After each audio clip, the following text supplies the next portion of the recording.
So I'm on the way to a townhouse that we're about to list in a few days, and I wanted to share some tips with you on how to make the transaction a little bit smoother and save me a bunch of time.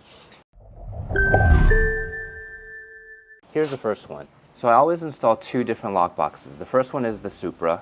This tracks agents coming in and out and gives me the chance to give each agent a call after the showing and get some feedback.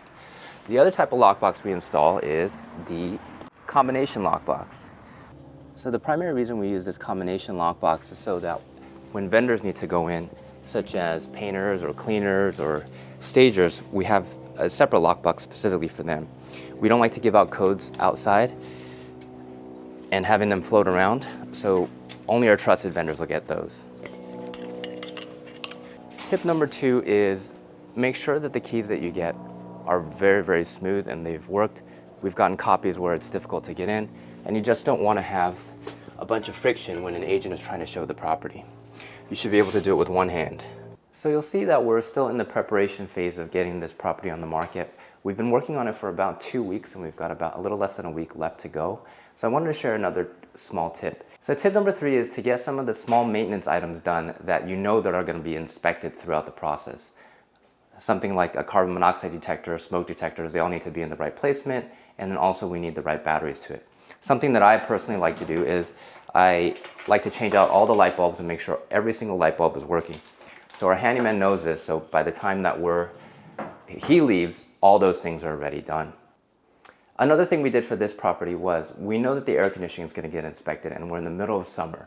So we want to make sure that we change all the air filters and that way it's performing like it's supposed to when it does get inspected. So tip number 4 is to carefully plan and write down each step you're going to take to get the property ready for sale. So for example, if you're going to have painting and the flooring done, the painters may affect the flooring and the flooring may affect the painting.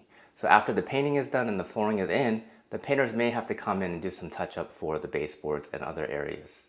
So that's only with 2 vendors. If you have 5 or 6 vendors like we did for this property, where you might have a landscaper or termite person, appliance person, a painter, cleaner, stager, videographer, photographer, then all those things need to be carefully planned, otherwise you might run over schedule. My 5th tip is to price the property according to the market. Now it may make sense to price it high to build in some negotiating room to achieve the price that you really want, but sometimes what that does is it makes the price too high and the buyer doesn't even look at the property in person because it doesn't show up on the search results. Now, if you price it at market price or maybe even a little bit below, you'll encourage more activity, more buyers to come in, and you may get that buyer who just absolutely loves it, has to have it, and is willing to pay a little bit more for that property. So how do you decide whether you should make any adjustments, whether it's adjusting the price or making some small repairs?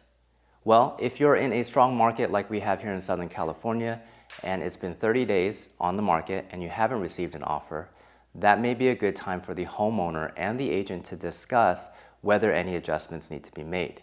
Now, it may be that people are on vacation and no adjustments need to be made. But if there is an adjustment that needs to be made, I would advise to do it sooner than later. Because as the listing goes on and the days on market builds, buyers may begin to wonder, why is this home not selling? While these tips aren't everything, I hope you found them helpful. If you like this video, you might like this next one about staging, where I include shots of this home before and after staging. See you in the next one.